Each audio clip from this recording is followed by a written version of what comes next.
지난 3회에서 여울은 남편의 성매매 혐의로 경찰서에 가게 된 도영을 찾아갔는데요. 다짜고짜 자신을 변호사로 쓰라는 여울. 여울의 속셈은 무엇일까요? 지금부터 드라마 하이클래스 4회 리뷰 시작합니다. 여울의 말을 비웃으며 살인자 송여울이라 실언을 하게 된 도영. 그런 도영에게 모델로 일하던 과거 사진을 들이밀며 자신의 남편과 무슨 관계인지 묻는데요. 하지만 아무런 관계가 없었다던 도영. 그런 도영의 폰을 가지고 남편 지용의 숨겨진 폰으로 전화를 걸게 됩니다. 결국 자신이 직접 말할 수밖에 없는 도영은 사실 지용과 지선이 관계가 있었다며 이야기해줍니다. 자신에게 관심을 보이는 줄 알았으나 지용은 오히려 지선에게 관심이 있었다는데요. 투자의 귀재라 불리던 지용인지라 큰손과 손을 잡았던 걸까요? 그동안 힘들었던 자신의 삶을 담담히 털어놓는 도영을 보며 여울은 어딘가 안쓰러운 마음을 품게 됩니다. 그리고 둘이 대화하는 모습을 뒤에서 바라보다 도영의 CCTV를 삭제하는 한 남자. 왠지 뒷모습이 낯이 익는데요. 지선의 비서 혹은 데니오의 가능성이 보이네요. 한편 지선은 당당히 자신만의 권력을 남용하기 시작합니다. 하지만 데니오를 쫓아내지 못하게 되는데요. 생각보다 데니오의 파워는 아무도 건들지 못하는 사람인 걸까요? 이사장 도진설과 관련 있는 사람이진 않을까 싶네요. 그리고 여울의 손을 잡게 된 도영은 결국 아이스하키 사건을 묻어주기로 하는데요. 하지만 지선의 눈밖에 나게 되며 방송 출연이 막히게 되었습니다. 지선의 파워는 대체 어디까지인 걸까요? 한편 수산시장에 온 제인을 유심히 바라보며 유독 따뜻하게 말을 건네는 애순. 엄마 나윤을 언급하는데요. 나윤과 애순은 서로 아는 사이인 걸까요? 나윤 역시도 애순을 당황하며 바라봅니다. 제주도 출신이라는 나윤이 아이를 낳던 날 함께 있던 사람이 애순은 아니었을까 생각이 드는데요.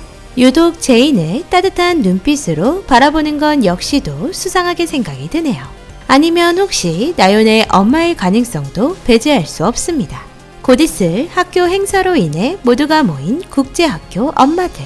여울은 앞장서 자신도 행사에 참여하고자 하는데요. 역시 나윤의 도움을 받게 됩니다. 장을 보는 여울과 나윤을 또다시 지켜보며 사진을 찍는 한 남자. 저 남자의 정체가 가장 기대가 되는데요. 여울을 도울 데니오 혹은 지선을 돕고 있는 비서. 정말 반전으로 지용일 수도 있겠다 싶네요. 집으로 돌아온 여울은 바자회에 들고 갈 물건을 고르던 중 생일 때 남편에게 받은 가방을 고르게 됩니다. 그리고 그 시각 도영 역시 똑같이 생긴 가방을 고르게 되는데요. 딱 봐도 사건 하나 생길 것 같네요. 다음날 나윤의 집으로 가게 된 여울. 굉장히 근사한 주택이었는데요. 함께 요리를 하며 더욱 가까워지는 두 사람. 포근하고 다정한 나윤에게 고마움을 느끼게 됩니다.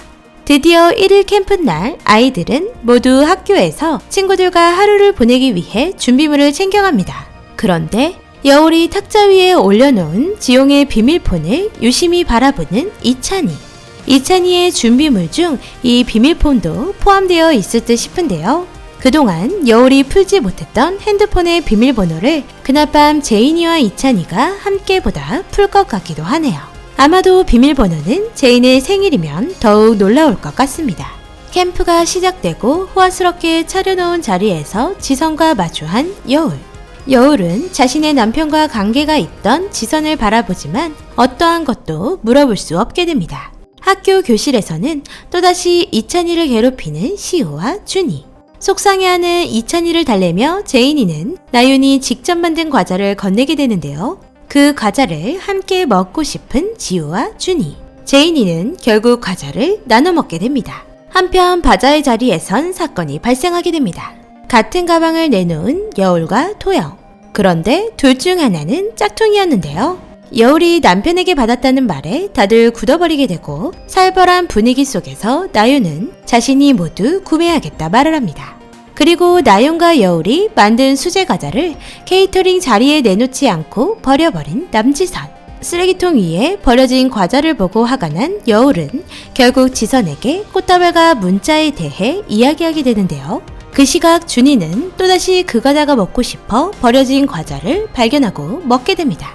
철저히 당을 제한하던 지선 때문인지 준이는 처음 보는 달콤함에 주체를 하지 못하게 됩니다. 결국 구토 증세까지 유발하게 되고 화가 난 지선은 여울의 뺨까지 때려버립니다. 여울에게 당장 나가라는 지선. 하지만 여울은 절대 못 나간다 말을 하는데요. 그러자 PTA 이사회를 열어 입학 문제부터 걸고 넘어지겠다는 지선. 또다시 자신의 파워를 쓸 생각인가 보네요. 두 사람의 모든 이야기를 밖에서 듣고 있던 데니오. 눈물까지 흘리는 여울을 안쓰럽게 생각합니다. 나윤에게 또다시 자신의 마음을 털어놓는 여울. 죽은 사람을 의심하는 자신이 바보 같다는 여울의 말에 어딘가 시선이 흔들리는 나윤인데요. 또다시 나윤에 대해 물어보는 여울에게 나윤은 자신의 이야기를 털어놓습니다.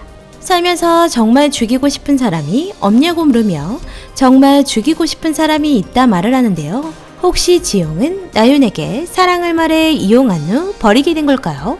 철저히 이용당했던 나윤은 결국 나쁜 감정을 품고 지용을 죽이기라도 한 걸까요?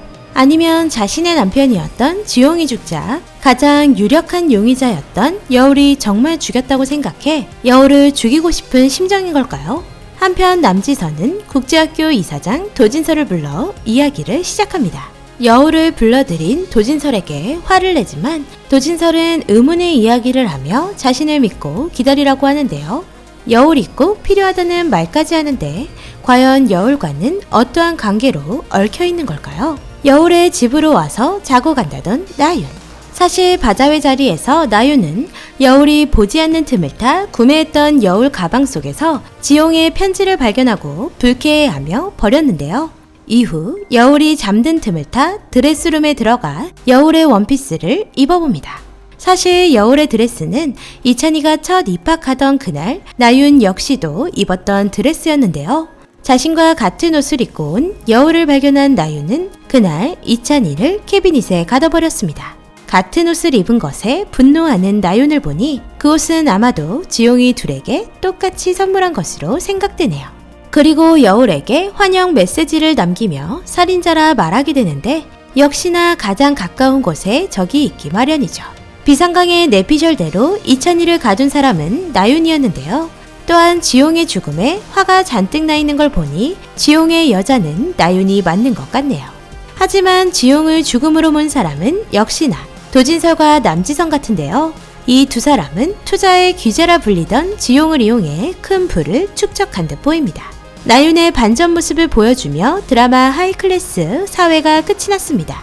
나윤은 여울을 의심하며 지용을 죽인 살인자라 생각해 일부러 접근을 한 듯 보이는데요.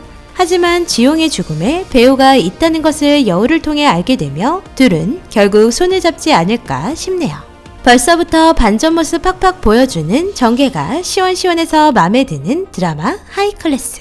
다음 주가 기대되는 드라마입니다. 비상강의 내피셜은 작가님의 의도와 매우 다를 수 있으니 재미로 즐겨주시길 바랍니다. 오늘도 재미있게 보셨다면 좋아요, 구독 부탁드립니다.